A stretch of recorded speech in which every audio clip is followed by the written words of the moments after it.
Exciting একটা কনসেপ্টের movie, নতুন একটা কনসেপ্টের মুভি। এখন পর্যন্ত যতটুকু দেখেছি ভালো লেগেছে। সবারটাই ভালো, কিন্তু রওশনেরটা একটু বেশি ভালো। ওনার অ্যাক্টিং আমার কাছে পার্সোনালি একটু বেশি ভালো লাগে। আমার ফার্স্টের সিনগুলো ভালো লেগেছে, কারণ এখানে কমেডি ছিল। আমি আমার ভাই বোনের সাথে দেখছিলাম, তাহলে মানে হাসি পেয়েছে। আমার কাছে ওভারঅল মুভিটি অনেক ভালো লেগেছে। রওশনের অভিনয় তো খুব ভালো লাগছে। অ্যাজ এ নায়ক হিসেবে ওনাকে আমার বরাবরই অনেক ভালো লাগে, আর বুবলির অ্যাক্টিংও ভালো লেগেছে। সব মিলিয়ে ভালো। যতটুকু দেখেছি অনেক ইন্টারেস্টিং লেগেছে, অনেক ফানি পার্টও ছিল, ওইগুলো মজা ছিল। লাইক ফ্যামিলি নিয়ে দেখার মতো। আই থিঙ্ক সবারই দেখা উচিত। মায়া দ্য লাভ মুভিটা হচ্ছে অনেক ভালো লেগেছে। মানে যতটুকু দেখেছি দেখে মানে টোটালি হচ্ছে মায়া কাজ করেছে, মানে মায়াটা ছিল ভরপুর মায়া। রোশন আমার খুবই পছন্দের একজন নায়ক।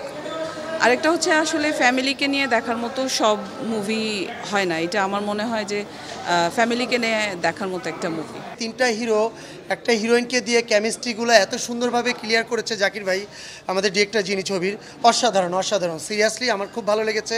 আসলে দিন শেষে মানুষ কি চায়? একটা সুন্দর সিনেমা চায়, যে হল থেকে বের হওয়ার পর বলবে যে না, একটা এন্টারটেইনমেন্ট যাকে বলে, এরকম এন্টারটেইনমেন্ট আছে, এরকম একটা সিনেমা দেখেছি। তো আমার কাছে মনে হয় যে মাস্ট ওয়াচ ফিল্ম মায়া একটা। প্রথম ছবি হিসাবে জাকির সিনেমা বানাইছে, আমার কাছে সিনেমা মনে হয়েছে। এবং রওশন, সবসময় আমি রওশনকে এক পছন্দ করি। এবং রওশন, সাইমন, মিলন, এটা বিগ কাস্টিং ছবি মায়া দ্য লাভ। এবং আছে আমাদের নায়িকা বুবলি। আমার কাছে মনে হয় যে এই ছবিটা মানে আমি যতগুলো ছবি দেখছি, আমার কাছে এই ছবিটা একটু সিম্পলি যেটাকে ও জাকির আনতে পারছে, এটা আমার মনটা একটু কেড়ে নিচ্ছে। মায়া সিনেমাটি একটি একেবারে একটা মেইন স্ট্রিমের সিনেমা। সিনেমাটি দেখার জন্য যে শুরু থেকে যে মানুষের যে উদ্দীপনা, যে একটা এক্সাইটমেন্ট, সেটা খুব ভীষণভাবে পরিলক্ষিত হয়েছে। হল আসলে ঢাকা শহরের নানান কারণে আসে আমরা আসলে হলগুলোকে ম্যাচ করতে পারিনি বা কানেক্ট করতে পারিনি।